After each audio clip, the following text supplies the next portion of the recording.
Bonjour, je vous présente un nouveau matériel de l'association, le Tap Punchboard de Memory Keepers.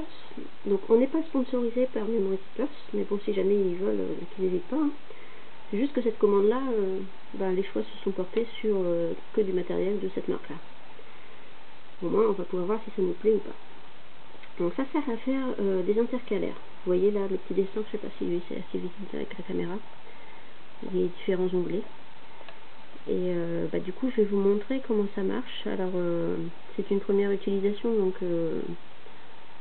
et j'ai pas pris la notice sous les yeux, donc on va voir ce que ça donne, si c'est suffisamment simple pour que je puisse la mémoriser, ce qui n'est pas gagné parce que j'ai aucune mémoire. Voilà, donc je vous montre ça tout de suite.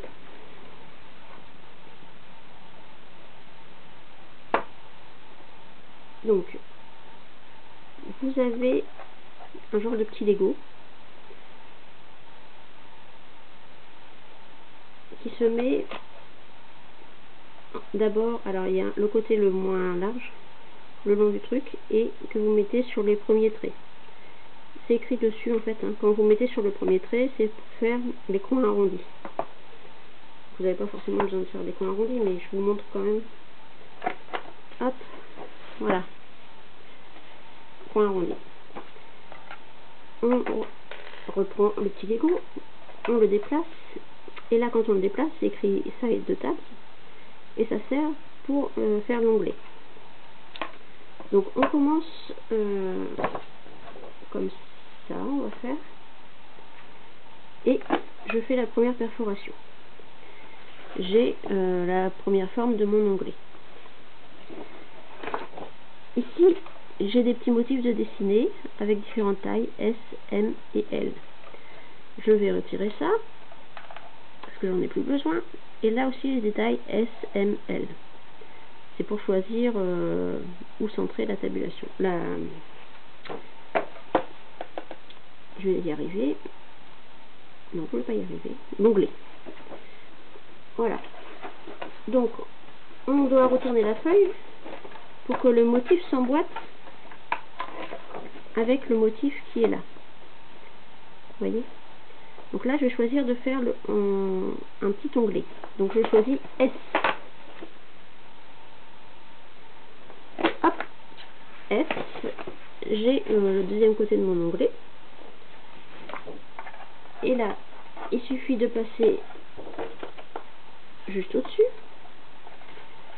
En le mettant bien, parce que là, je l'ai mis de travers. Ici, vous avez un petit cutter avec deux petits, on va dire des butonniaux, mais c'est pas vraiment un terme adapté. Vous comprenez.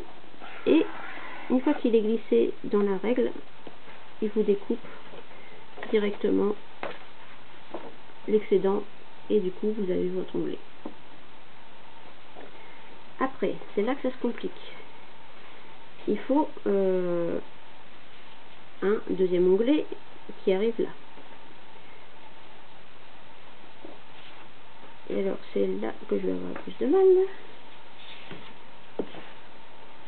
Je recommence la même utilisation.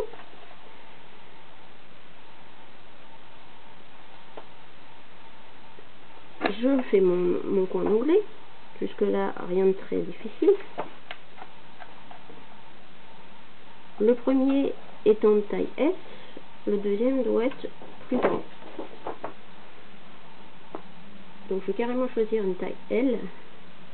Hop, j'ai fait la deuxième partie de mon onglet. Je soulève la petite réglette. Je remboîte mon petit cutter. Je découpe l'excédent. Et j'ai fait un onglet plus grand. Et comme j'ai choisi de faire un onglet plus grand, du coup, il dépasse et vous avez voilà les différents onglets. Il y a d'autres façons de faire encore que vous pouvez tester en regardant sur internet, puisque on peut décaler aussi les onglets grâce aux différentes tailles qui sont indiquées là. J'ai pas encore approfondi la notice, donc je peux pas vous dire comment faire, mais si ça vous intéresse, je ferai une prochaine vidéo, on vous le montre. Voilà. J'espère que ça servira bien à l'association, que les filles vont en profiter un maximum. Au revoir.